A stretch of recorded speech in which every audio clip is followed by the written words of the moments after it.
Do we have any public comment on items not on the agenda?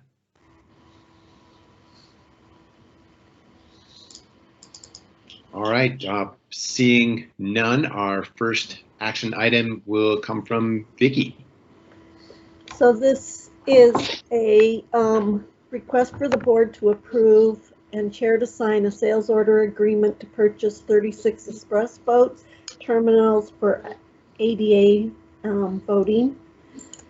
The total cost is $121,556.25. Of that, it also includes maintenance fees for 1 year. Missoula County has received from the Secretary of State the 50% of the purchase price of the 36 express boats in the amount of $51,173.54, and this was included in the FY20 budget. Great.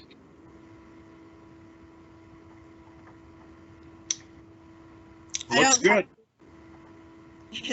Is that your motion, Dave? We authorize the chair to sign the sales order. I remember Okay. talking about this quite a while ago. I'm good. All right, all in favor? Aye. Aye, excellent. Thanks. Thank you. All right, next up is Shane on the build prioritization. Good morning, commissioners. Can you see my screen? I can't right now. Hang on a sec. No. Sorry. I can see it. Yep, I got it. Got it. Okay, perfect. Well, good morning. Public Works and the Mullen Build team are requesting that the commissioners approve the prioritization list for the 2019 Build Grant funding. So I'll go through I'm going to try to go through this, quickly, so I don't bore you to death, but I definitely want to make sure and share all the information that's pertinent. So I'll just start off by just showing or describing the process. And so first, just talk about the different project elements. We had 10 project elements that we were going to evaluate and prioritize. So I'll, I guess, start off by talking about the different project elements. And so that would be all the different elements on this map. So the first one would be George Elmer North, which was 1A. And that basically runs from England Boulevard north to Broadway. The second one was 1B, which is George Elmer Drive South, which connects England Boulevard to Mullen Road. It's kind of in two pieces. Shane? Yeah, go ahead. Can you zoom? Yeah. I'm having some problems. I can't, there's, yeah, that's perfect. Thank you. Okay. So we have the George Elmer South piece, which is basically two, but we scored them as one. The next component is England Boulevard, which basically connects Flynn Lane to the future George Elmer. The next piece is 3A and 3B. 3A is Mary Jane North, and 3B is Mary Jane South. So those are kind of the road elements, and then we moved into element number 4, which is actually a mix of stream and trail. So it's the Grant Creek stream realignment and the trail that goes along with it. Next was a short segment of Milwaukee Trail. It's number 5 down here in the corner. The 6th element was Tipperary Way Trail, and that goes from the Milwaukee Trail all the way over to the school. 7th was the Flynn Lane Trail, which runs along Flynn, and then it goes through the Doherty property and eventually would connect up with the Grant Creek Trail. And the last component we evaluated was Mullen Trail, and that was a segment of trail along Mullen Road that begins at Flynn Lane and goes all the way to Reserve Street. So those are the elements that we evaluated. Are there any questions on those different project elements? No, thanks. All right, hearing none. Yeah, and I'm just gonna say, Martin or Cameron, you should throw out questions here if you have some as well. And Shane, this is this is the full extent of all. This is the these are all the project elements in the comprehensive project, correct? Correct.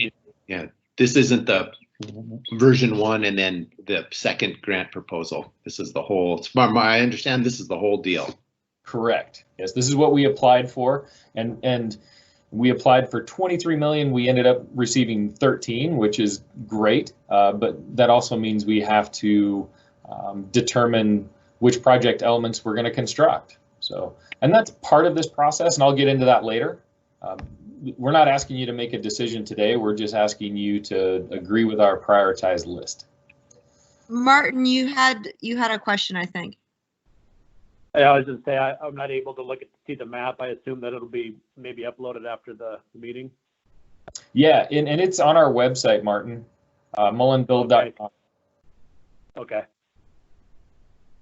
Oh, thanks. I guess I could look at that because I have someone's contact information kind of taking up half the page and I can't move it. So this is great. And something I just wanted to throw out here, I guess this is for Martin and Cameron. This doesn't mean the things that don't get prioritized or fall to the bottom of the list doesn't mean it will never be built. It means it may have to be included in in our second build grant, not done with this one, or some other source of funding. Right. Thanks for that clarification. Thank you. All right. So let's talk about the committee members, and I'm going to narrow this down again. Can you guys see the prioritization committee now? Kind of have my screen split. Yes. Okay. So the committee was made up of Commissioner Josh Slapnick and then 2 city council members that the project elements are in their ward or close to their ward, Mirta Becerra and Jordan Hess.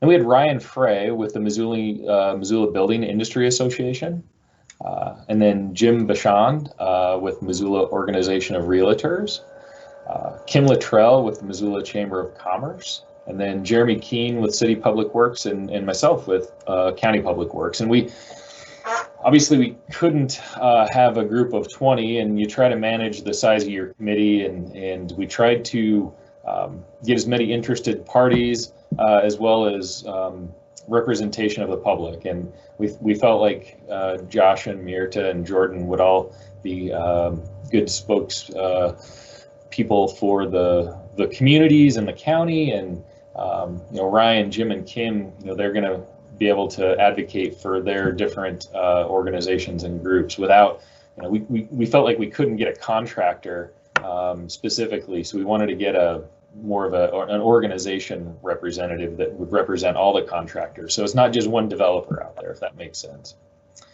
So that was how the team was put together, and we wanted to just make sure that we had a broad representation. So any question on the committee? No. Okay. So I want to just talk next a little bit about the scoring criteria.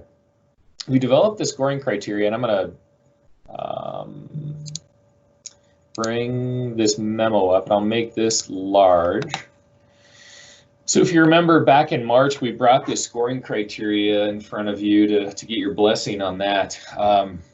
And basically there are 2 components. They're kind of the prerequisites each one of these elements are going to have to meet before we construct it. The first one of those is independent utility, which essentially means that before we can construct that piece, it's got to show that it's got some functional independence once it's constructed.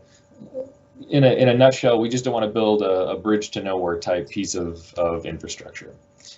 The second prerequisite was right-of-way availability. If we don't have the right-of-way to construct the roadway or the trail or stream restoration, whatever that element is, we're not going to be able to do it. And so we have to have the right-of-way. So that's a second prerequisite. And I'll touch on where these will play a role later. What our group did, though, is we used this evaluation criteria. And we scored these, and each element was given a maximum of 100 points. Safety was the first criteria, and it was given 30 points. And we evaluated those elements on things like, how does it improve, say, accident-prone intersections, or does it improve safety near schools? And that wasn't the only thing, but those are examples of when we're looking at it, the evaluation of safety. That's kind of what we looked at. Next one was traffic congestion, and that was worth 20 points.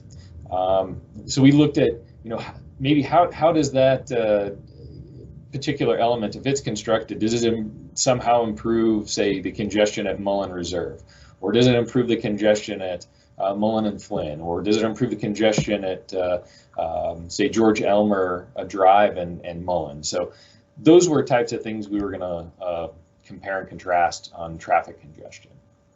Next was access to land for economic development, and I'm going to again bring up this map.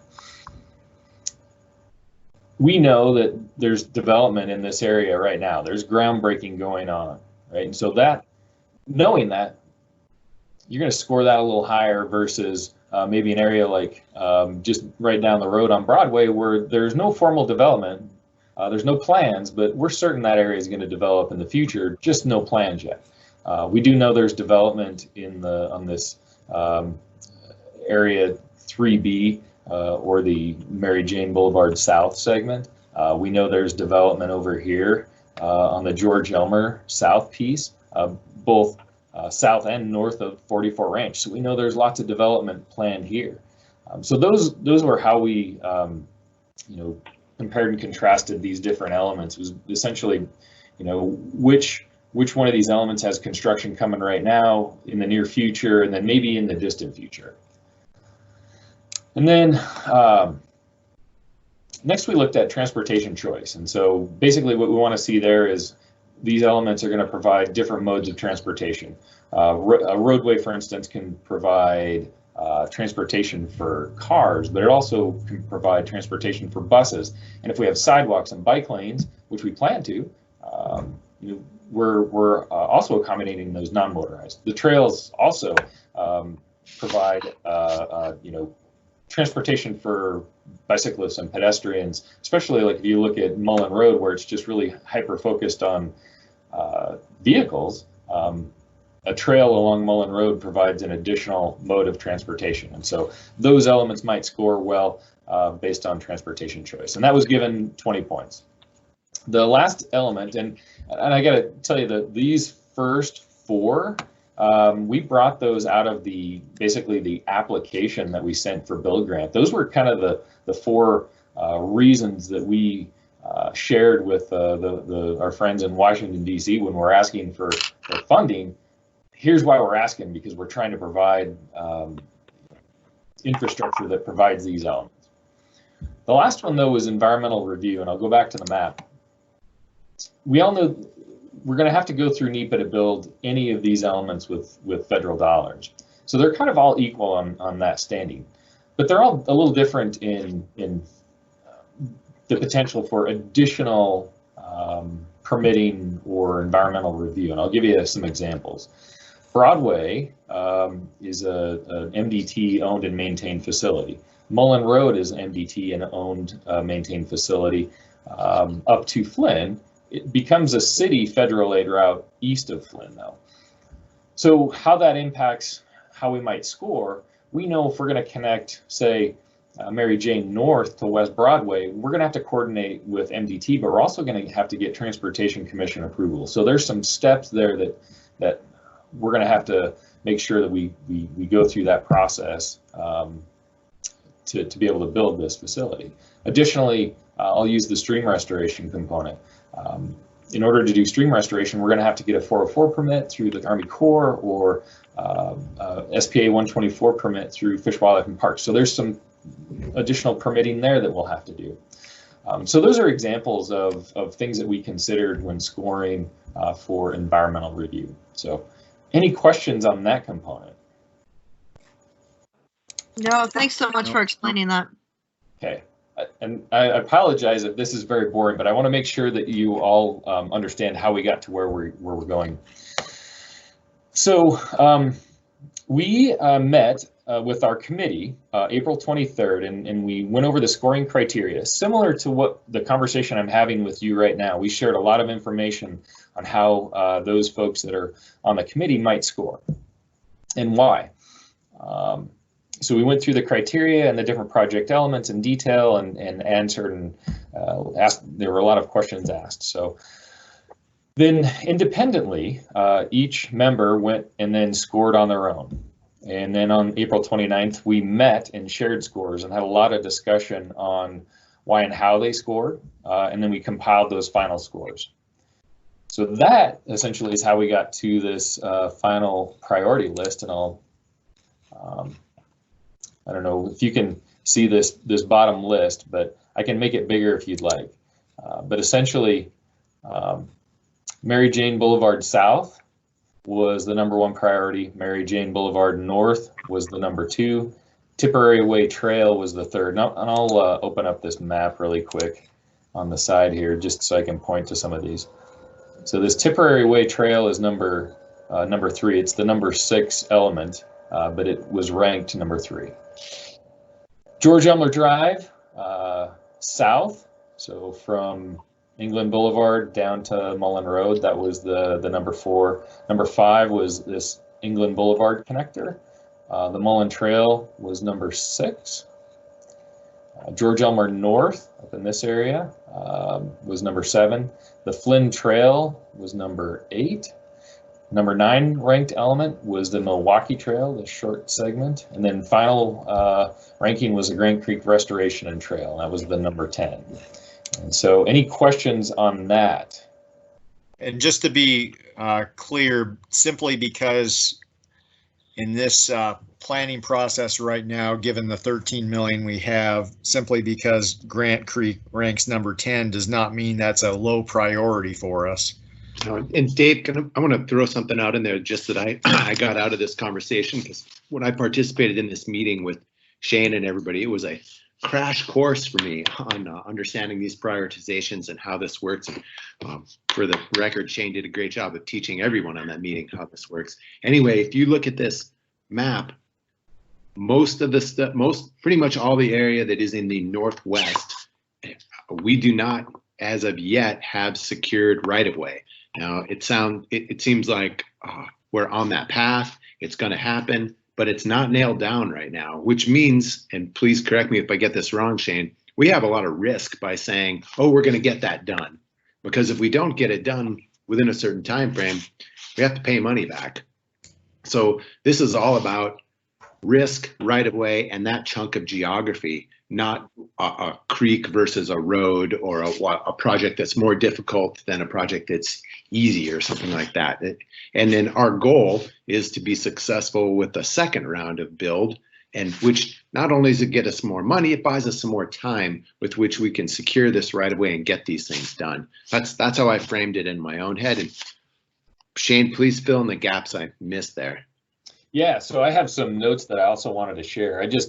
Once I got through the that priority list, there's a few things that I think they're important. First, every one of these project elements, we're going to get to 30% design, and we're going to continue to move forward with looking for funding in the future, whether that's a build grant or some other form of funding. Additionally, what I'll tell you is, this prioritization list is not the list. We're not deciding today what gets built with 29 build funding. We also have to look at and evaluate where we're at with right-of-way acquisition come July and August.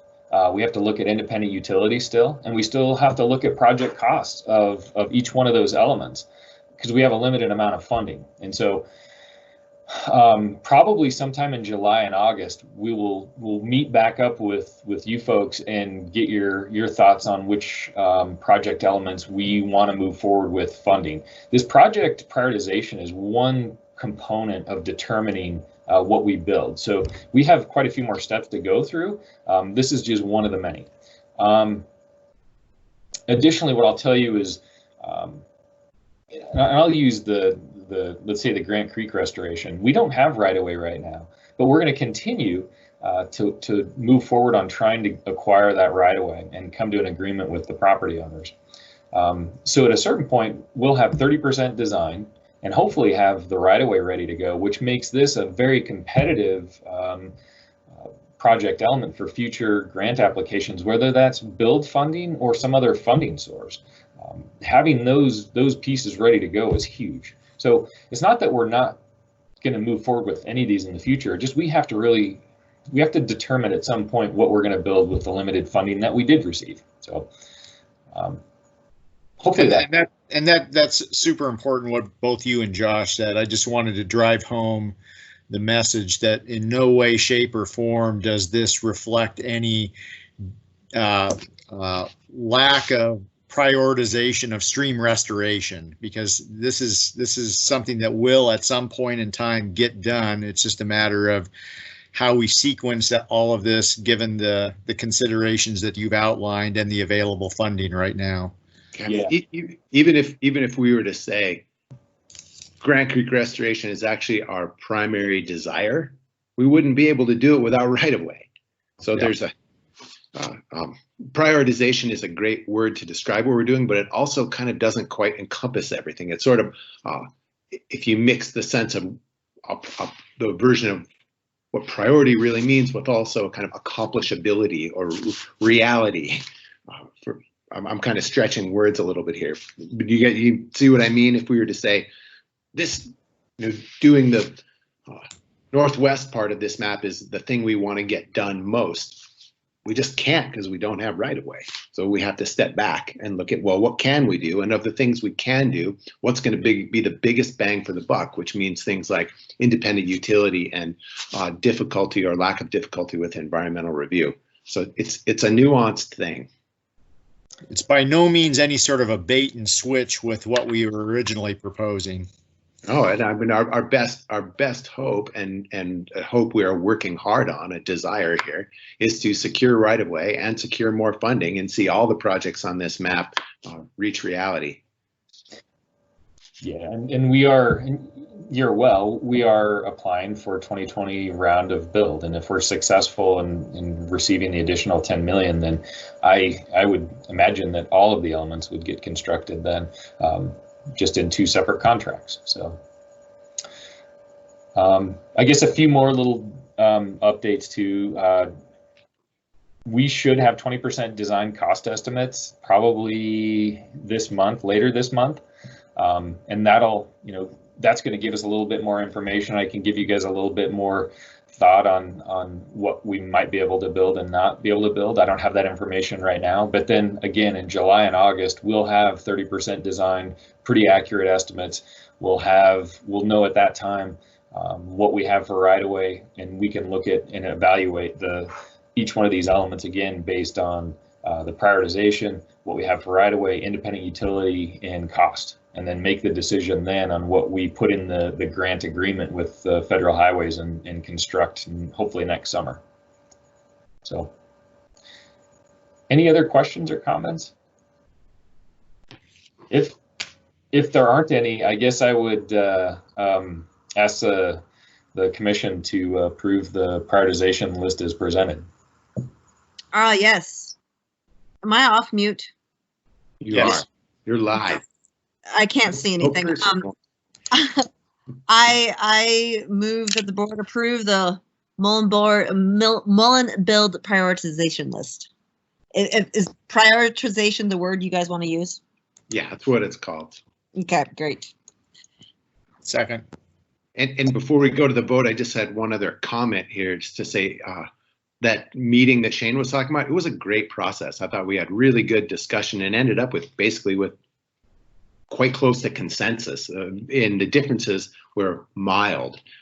It was really well done, really educational, and we got a lot of perspectives, and I feel good, really good about the result because the process was so good. Thanks, so all in favor? Aye. Thanks for that, Josh. Yeah, thank you. Thanks a lot, Shane. You did a really good job with this. Yeah, thanks, Shane. Can I ask a quick question? This is Martin. Can I ask a quick question? Please. For clarification, I understand that you have these 10 priorities here. You only have $13 million. What do you expect? How far will that $13 million go, pecking away from the top priorities on down on this list, roughly? Would you estimate? Yeah, Martin, so that's where I'm going to go back to that 20% design estimate. We're going to have those sometime this month. I'm going to say within the next few weeks. from there, we'll have a better idea of where we can specifically kind of draw that line. You know, which ones do we think we can build and which ones won't we build? And I think one thing to just to think about, if we have, I'm going to go back to the priority list. You know, so let's say we had enough money to build Mary Jane South, Mary Jane North, and part of Tipperary Way Trail, but not quite enough to build George Elmer Drive South or England, but maybe enough to build Mullen. So then we're going to have to look at it and say, well, with the money remaining, the funding remaining, maybe number 6 gets built before number 4 and 5. Okay, thanks. And to follow up on that, you know, I know the city has impact fees. I'm assuming the county does too. Some of these larger developments that are moving in, such as Hellgate Meadows, will they be required to complete portions of these projects themselves, or is this going to be a county-city endeavor with the grant funding? No, good question. So and let me bring this drawing back up, Martin. So we're not, that I'm aware of, the county doesn't have impact fees that I'm aware of for this area. But I know the city is working on one. They already do have impact fees for development, but they're considering additional impact fees. And I would suggest you work with Jeremy Keene on how they want to develop that. If we are able to fund all of these roadways with build, we can do that. But I know there's going to be like developer agreements where some of these are partially constructed with build and partially constructed with developer funds. Okay, perfect. Thank you. All right. We are on to correspondence. Shane, this is more Mullen Build. Sorry, did we skip number 3? Did I skip number 3? I'm sorry. Wiseman. Yeah. Yes. Thank you, Chris. I'm really sorry. No, no worries. This is a move for her from full-time to part-time status. That's what the changes in the contract are related to. Okay, I would move that we approve the employment contract or employment agreement amendment. Second. Thanks. All in favor? Aye. Aye. All right. Good job, Chris. All right. The correspondence on the Mullen Build Project grant application letter. I think that's probably Chet. Yep, I am on, Shane, and happy to run through that. Although I think you gave a perfect primer as to leading into this. So, commissioners, this is pretty straightforward. It's just it's a lot like the letter that we submitted as a county with your signature in support of the build grant for 2019. I think Shane articulated a lot of great reasons as to why we're pursuing this. In the hopes that we can fulfill that entirety of what we had envisioned in terms of the initial application. So this is just a letter that would go with our application that we would submit for a 2020 build grant. Great. So this will come to us via DocuSign? Yes. Okay. Great.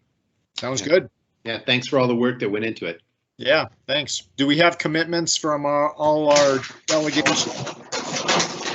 I believe so, Dave. We've gotten a letter from Tester's office, and I know Danes and Gianforte are both working on letters, so it's just a matter of getting those in. And we still got just a little bit of time here before we're going to need those for our application submittal.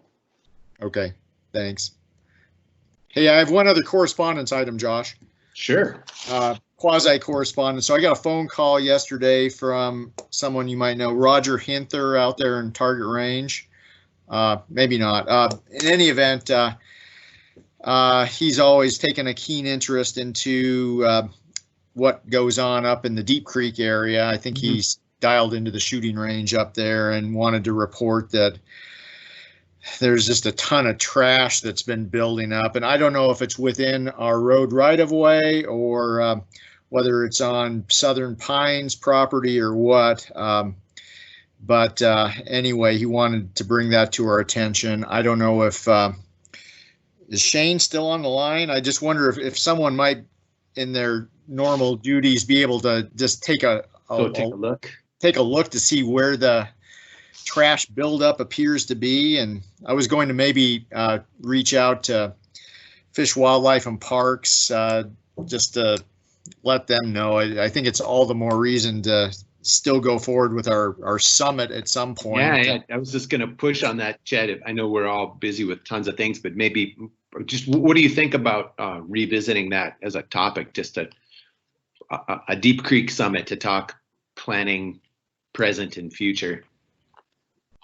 Yeah, it's certainly something we could pull together, and that we can reach out to those agencies and entities that would be involved in that discussion and see what we might find as far as the time to get together. I get it's not a big priority, but I'd love to hear what people have to say, because the problems up there don't seem to change. If anything, they intensify as time goes on.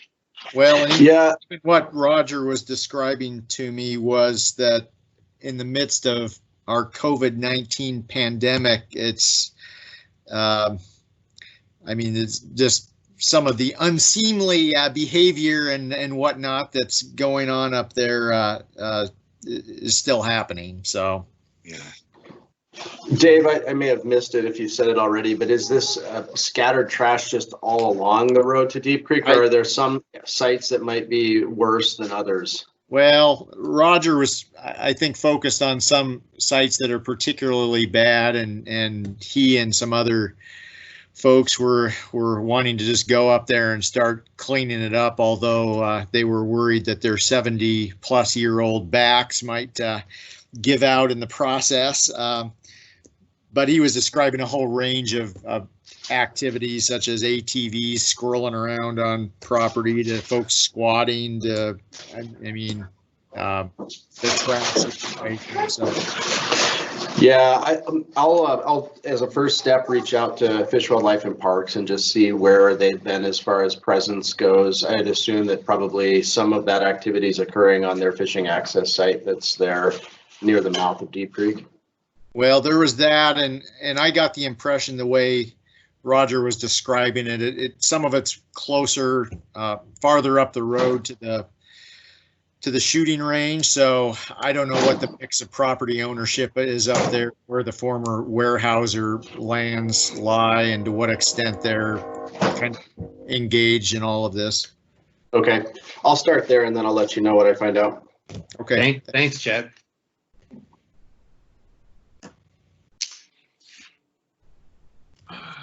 All right, on to discussion items, communication needs, requests.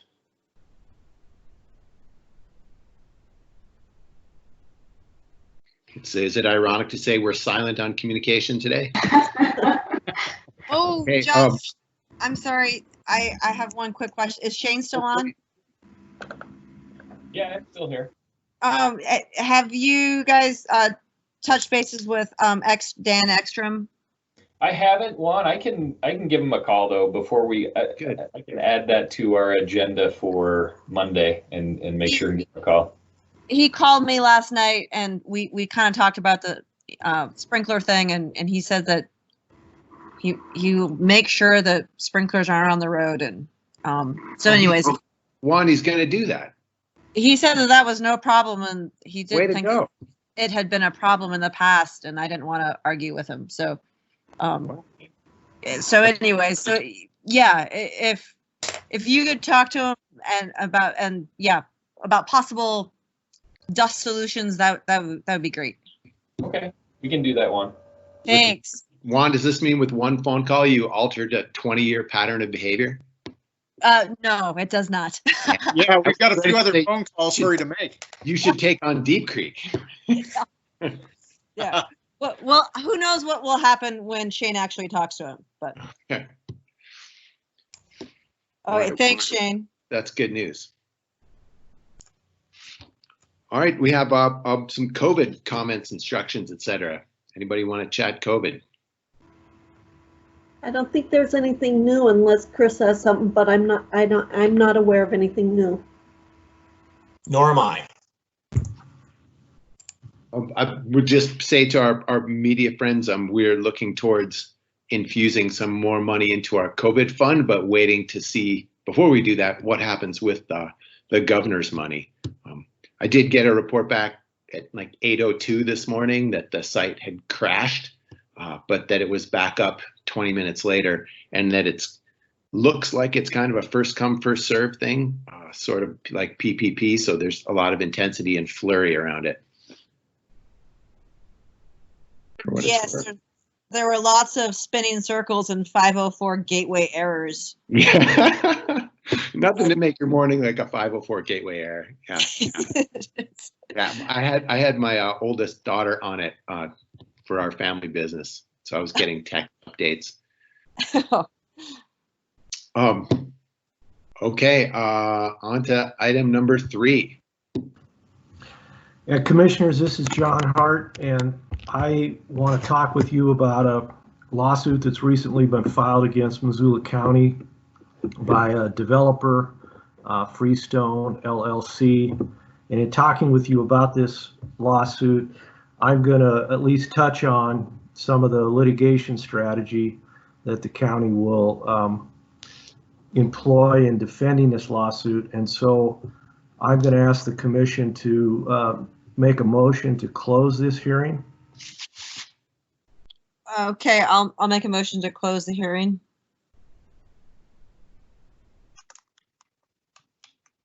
Do we have a second? Dave. Yeah, my lips were moving. Second. All right, thanks. All in favor? Aye. Aye.